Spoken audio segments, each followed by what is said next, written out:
Ayan, merong nagtanong sa atin, Sir, paano daw po malalaman kung maayos pa yung bumbilya or pwede pa siyang gamitin sa pamamagitan po ng tester po natin? So, ang tester po kasi natin, meron po tayong analog at saka yung atin pong digital, no? So, ngayon gagamit po tayo ng digital. So, ganito lang po yan.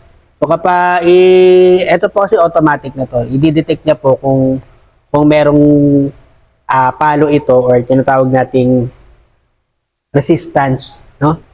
So, ganito lang po yan, itatapat nyo lang po kahit ano po dyan sa dalawa, no? So, kapag meron pong reading or resistance yung ating pong bumbilya, ibig sabihin tama po yan. Mamaya itetest po natin sa analog. Ayan, so dito, idikit lang po natin dito, tsaka yung isa po dito sa dulo. Ayan. So, ayan. O, makikita nyo po, may ano po siya reading, no? Ayan. So, kapag ganyan po, sabihin, ayos po yung bombilya po natin. Kapag naman po analog, sige, gamit po tayo ng analog. Ito po yung analog po natin.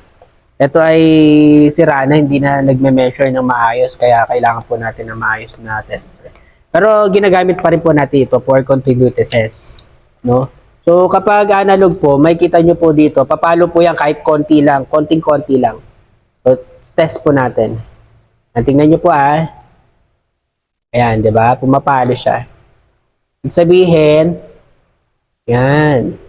Ibig sabihin po, maayos pa yung bombilya natin. Kapag po yan hindi na pumalo or wala na talaga, wala nang reading, wala nang resistance yung ating bombilya, ibig sabihin, sira na po yung bombilya po natin. So yun, sa nagtatanong, sana nakatulong tayo. Doon sa mga expert, alam na alam nyo na to. Kaya saludo ko sa inyo lahat.